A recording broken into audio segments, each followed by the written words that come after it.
बहुत स्वागत। सिन्हा जी, आप कैसे हैं, पहले तो मुझे ये बताइए।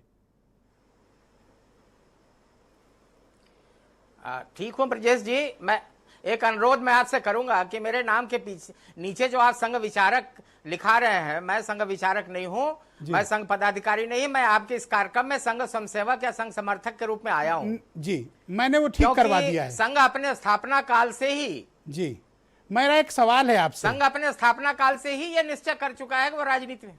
करेक्ट बात है। अब मेरा प्रश्न है आपसे, संघ के समर्थक होने के नाते, कि संघ उत्तर प्रदेश में क्या चाहता है, उत्तर प्रदेश की बीजेपी में क्या चाहता है, उत्तर प्रदेश में जो वर्तमान सरकार का नेतृत्व है उसके बारे में संघ क्या चाहता है? देखिए, संघ ने अपने स्थापना काल से ही यह कह रखा है कि वह प्रत्यक्ष राजनीति में भाग नहीं लेगा। प्रत्यक्ष तो राजनीति संघ का विषय नहीं है, परंतु एक स्वयंसेवक के नाते हमारा जो चिंतन है वह मैं आपके समक्ष रखूंगा। संघ का विचार या स्वयंसेवकों का जो चिंतन है वो यही है कि देश का कल्याण हो, प्रदेश आगे बढ़े, विकास करे, और इसके लिए जो भी दल अच्छा काम करेगा उसको सत्ता में बने रहना चाहिए।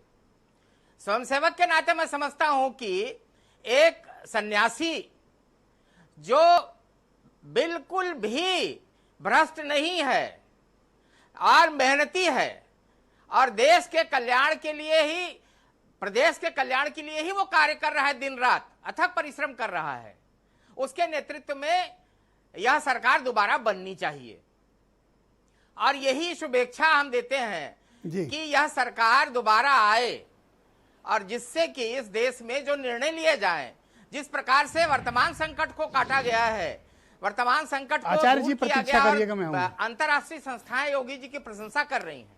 जी, तो ऐसी स्थिति में इन्हीं की सरकार बननी चाहिए और दोबारा आनी चाहिए सरकार। ओके, आचार्य प्रमोद कृष्णम आपसे कुछ सवाल करना चाहते हैं, कुछ कहना चाहते हैं? सर, मैं आपको 20 सेकंड देता हूं, फिर मैं रंजीव जी के पास चलूंगा।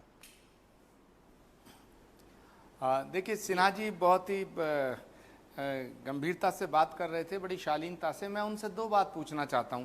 पहली बात, उन्होंने कहा कि राष्ट्रीय स्वयंसेवक संघ गैर राजनीतिक संगठन है। अगर इस पृथ्वी पर ब्रजेश जी इससे बड़ा कोई असत्य हो सकता है या इससे बड़ा कोई मजाक हो सकता है कि आरएसएस गैर राजनीतिक संगठन है, तो मैं सिन्हा जी से ही पूछना चाहता हूं कि मेरी बात का वो जरूर विरोध करें। मैं मानता हूं कि संघ विशुद्ध रूप से राजनीतिक संगठन है। संघ विशुद्ध रूप से राजनीतिक भविष्य की चिंता करता है, वर्तमान पे नजर रखता है और अतीत से शिक्षा लेता है।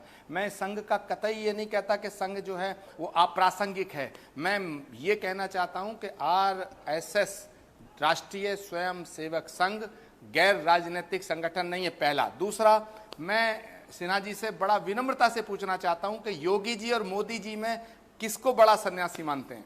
मोदी जी बड़े सन्यासी हैं या योगी जी बड़े सन्यासी हैं? ठीक है सिन्हा जी, दोनों ही के बारे में सुनते हैं। Sinha ji go ahead. 22 घंटे। अब सिन्हा जी को जवाब देने दीजिए। आचार्य जी प्लीज। प्रमोद कृष्णन जी, आप यह बताएं कि राजनीतिक दल अगर राष्ट्रीय स्वयंसेवक संघ होता तो वह चुनाव आयोग में पंजीकृत होता, नंबर 1, वह अपने उम्मीदवार खड़ा करता, नंबर 2, वह चुनाव लड़ता, नंबर 3। तो यह जो आपका चिंतन है वह आपका व्यक्तिगत चिंतन हो सकता है। पूरी दुनिया जानती है कि संघ एक सांस्कृतिक संगठन है, सामाजिक संगठन है, सेवा भाव से कार्य करता है जी। कोई संघ प्रत्यक्ष रूप से किसी भी राजनीति में भाग नहीं लेता। नंबर 1 पहले प्रश्न का उत्तर था। दूसरा, आपने कहा कि योगी जी बड़े हैं कि मोदी जी बड़े हैं। अरे मान्यवर, बहुत से लोग तो आपको बड़ा मानते हैं, तो कोई बड़ा छोटा नहीं होता।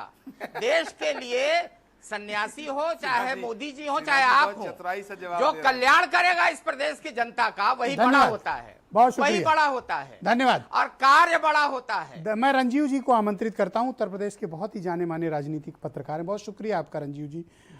ये लखनऊ और दिल्ली के बीच क्या चल रहा है, एक तो मैं आपसे ये समझना चाहता हूं, ये किस प्रकार की लड़ाई है और इसकी परिणति क्या होगी, इसका सोल्यूशन क्या निकलने वाला है, समाधान क्या निकलने वाला है। दूसरा, दिल्ली चाहता क्या है लखनऊ को लेकर?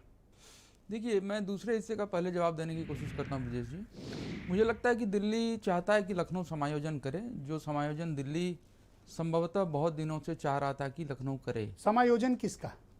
समायोजन जिनको दिल्ली से भेजा गया था मैं नाम ही ले लेता हूँ, अरविंद कुमार शर्मा का समायोजन अभी तक नहीं हुआ। देखिए, एक मोटी सी बात समझने की जरूरत है कि अरविंद कुमार शर्मा 2 साल की नौकरी छोड़ करके बीआरएस लेकर के लखनऊ में एमएलसी बनने तो जाहिर तौर पर नहीं आए होंगे जी। मतलब जो भी थोड़ी समझ रखता है वो ये समझता होगा, और किन्हीं वजहों से लखनऊ संभवतः समायोजन नहीं करना चाह रहा है, या वह समायोजन नहीं करना चाह रहा है जो दिल्ली चाहता है।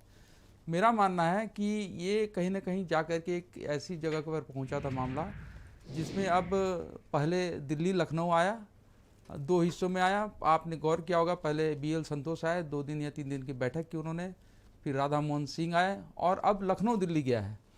मुझे लगता है कि समायोजन लखनऊ दिल्ली को इग्नोर क्यों कर रहा है? बात क्या सिर्फ अरविंद शर्मा तक सीमित है या फिर कुछ बड़ा ऑपरेशन है?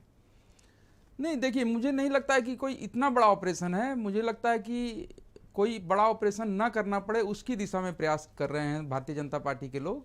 लेकिन संकट तो प्रॉब्लम क्या है, है फिर? संकट तो है, और दिक्कत ये है कि समय कम है, 6 महीने का समय है, और समाधान की कोशिशें हो रही। अब ये समाधान किस हद तक हो पाएगा, कितना हो पाएगा, इसके लिए भारतीय जनता पार्टी के पास 6 महीने का समय। आप देखिए, अनुप्रिया पटेल का अचानक उस बैठक में पहुंचना यूं ही तो है नहीं ना।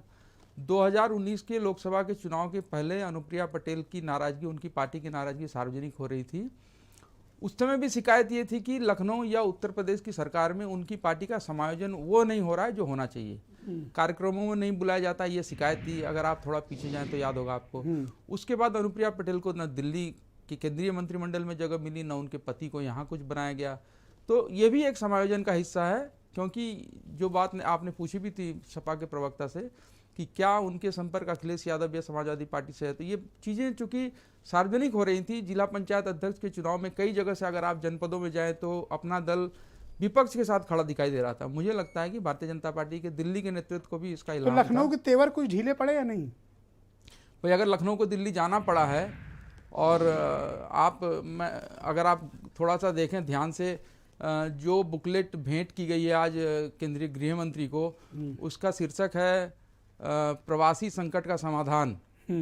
तो अगर आप प्रवासी माने तो जो दिल्ली से आए हुए लोग हैं जिनका समायोजन समाधान नहीं हो रहा है, रेलिवेंट बात कही है। तो इसमें ये संयोग हो सकता है, लेकिन राजनीति में ऐसे संयोग अचानक नहीं होते। नहीं, हमारा आपका काम तो देखिए बिटवीन द लाइंस जी पकड़ना है। बिल्कुल। तो मुझे लगता है कि शायद संकट का समाधान करने की दिशा में कुछ प्रयास हो रहे हैं।